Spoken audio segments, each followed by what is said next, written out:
Good morning. This is Sally Morgan, physical therapist, craniosacral therapist, and Tellington T-Touch practitioner for animals and people.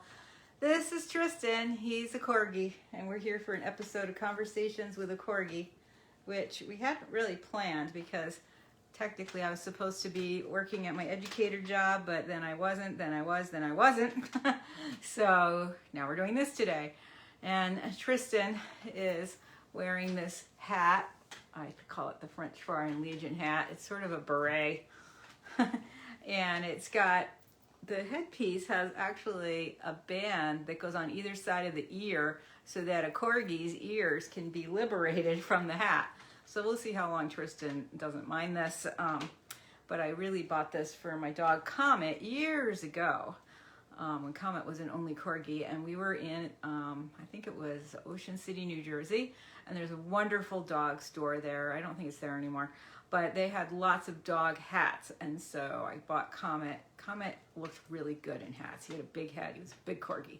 He had a cowboy hat, he had a captain's hat, and we got this hat.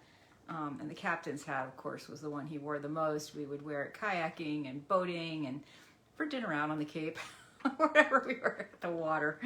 So Tristan's wearing this one today because it matches the red theme. So today I have so many clients and friends with new dogs, new puppies, that I thought it was really important to talk about some things related to puppies for a few episodes here.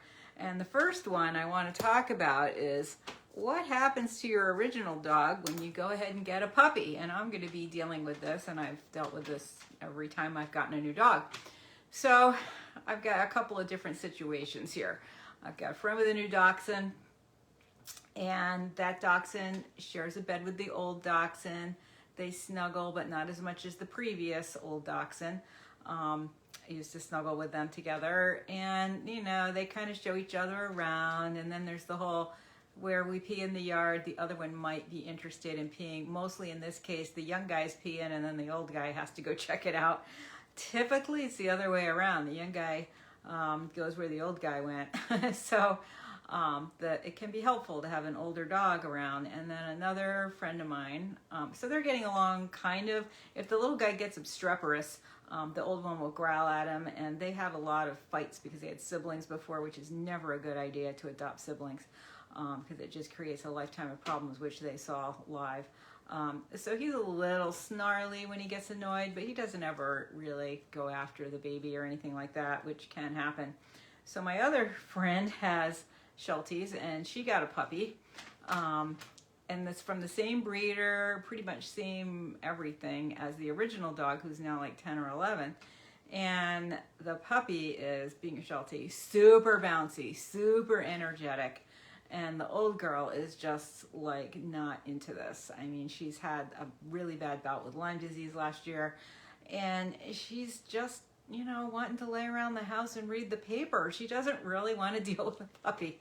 And my friend who has a full-time job, but she's been able to take little breaks during the day to deal with the puppy.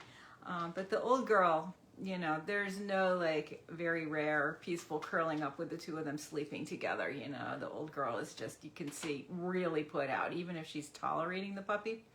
So one of the things we need to do when we get a new puppy for the older dogs, hard to think of you as the older dog, little Tristan, is make sure you spend plenty of time with the older dog doing the stuff that he or she likes to do, the stuff you've always done together. Taking a walk with only the older dog, going to a place that the older dog really loves. One of the things my dachshund friends did the other night was send the older dog to spend a night with some of his other people that he likes, where he visits quite often, by himself. And he had such a great time. What's the smoke behind me? That is, some people think it's spirits, but it's really the vent for the propane-fired heater here. So you can think of it whatever you want, Jim and James. So it's really important to keep that old dog's routine as close to normal as possible. And make sure when you're giving out treats that you give the old dog one his treat first. And that you always, like I used to take Tristan to dog school with Comet. And I think that animals, from my work with T-Touch, learn a lot from each other. And anybody who's had several dogs can see that. You know, one who comes into the household who's a big barker suddenly has 4 of them all barking when we never had that problem before. So I brought, oh yeah, we're safe, James, except for the cold, which you have.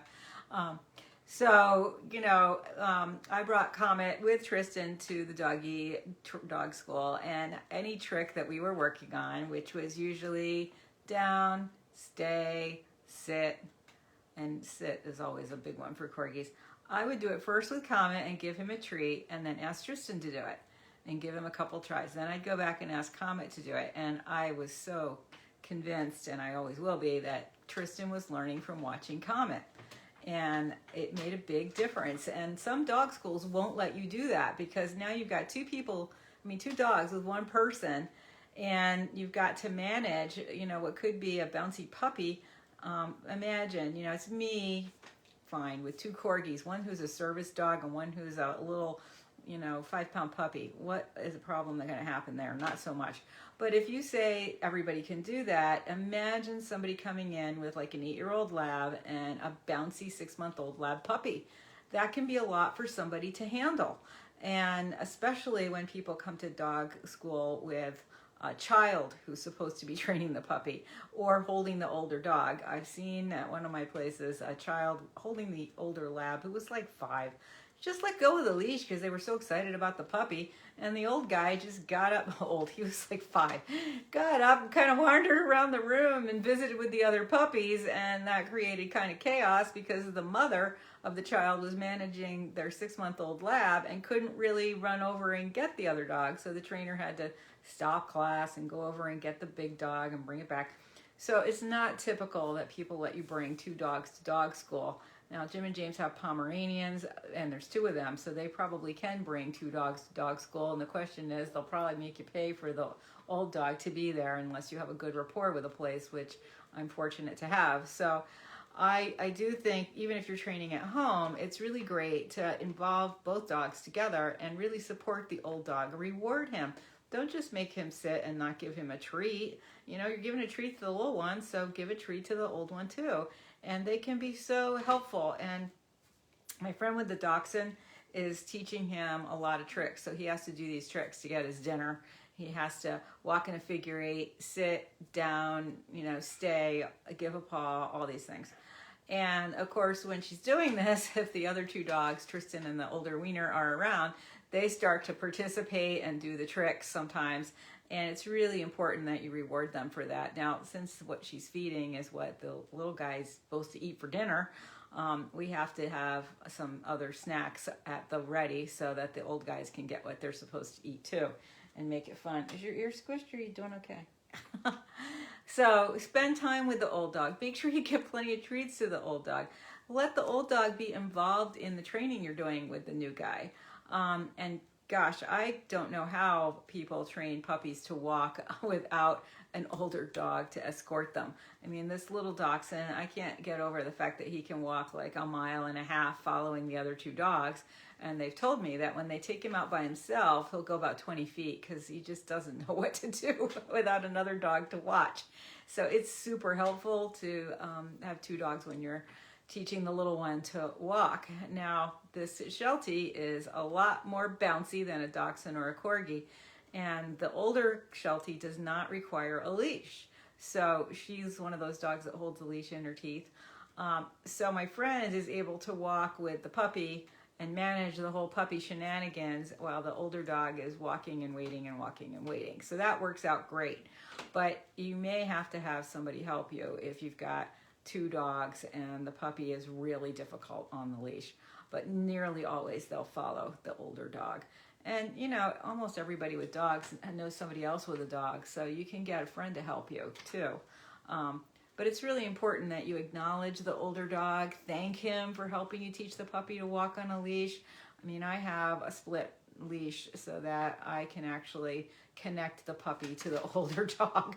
And, which it hasn't been a problem. They're never being dragged, but I think it's so cute to see 2 corgis like that too. They're adorable. Anyway, it does really help to acknowledge the old dog and thank him for his role because it is a lot of work managing a puppy. We all know how it is to take care of a puppy, and your dogs get tired too. And my poor Sheltie friend, her old dog is just like, you know, only so much tolerance for puppy time, and then she needs a break.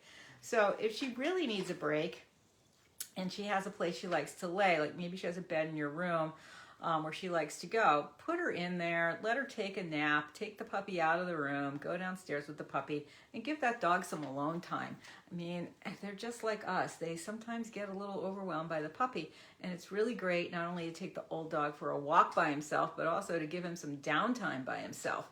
And make sure you manage the feed situation. Sometimes with a puppy, you know, they eat fast or they're not that interested in their food, and they'll come pester the older dog.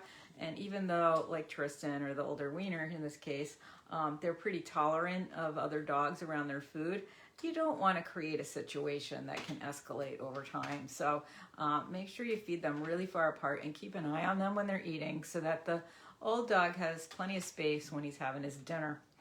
And the same with like toys. Toys can be a big issue, but older dogs mostly don't really want to play with toys. But, you know, the new dog needs a lot of toys. Puppies need to have something to chew and chase and play with and romp with. One of the things that we've done with the baby dachshund is let him play with cardboard recycling. They love that. Boxes, you know, all different kinds of containers that are cardboard. Sometimes takeout food has kind of a cardboard bottom. If you've got one that's pretty clean, it smells good and it's fun. And the older dogs usually don't have any interest in those things. They're looking for something that squeaks. So good to have separate toys for them, and to also have playtime with the old dog that's just for the older dog. Really important that we do that in a separate environment so the puppy doesn't get all worked up and start running around barking and disrupt the old dog.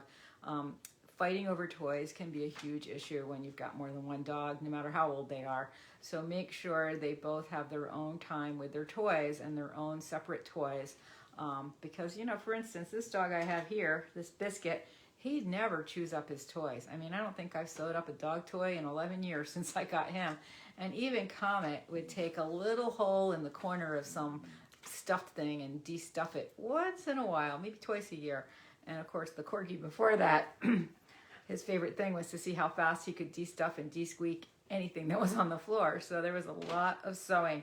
And of course, he had some favorite toys that he would de-stuff twice a day, and I'd have to sew them up twice a day. He was always so happy. He would watch me sew them up, and as soon as I threw it on the floor, he'd play with it for 10 minutes and then rip a new hole.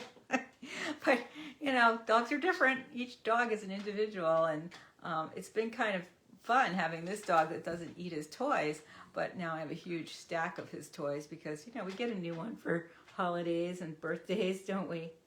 We have our favorites, mostly the ones that are light enough for Mommy to throw well for you. So we try to keep those away from the puppy. He's got plenty that he doesn't really like, and the puppy can tear around with those. So far, the puppy hasn't eaten anything, toy-wise. So those are some tips for what to do with your older dog when you're getting a puppy. Make sure he has plenty of time alone with you, time for sleep, time for play, time for food, time for walks that are all about him and not about the puppy. Because really, we wouldn't have that new dog if we didn't love this dog so much. Right. Okay, thanks for joining us for this episode of Conversations with a Corgi. We definitely have dog school tomorrow and at the educator job Thursday and Friday. So we will not see you again probably until next week. All right, thanks for joining us. Everybody have a great day. Stay warm.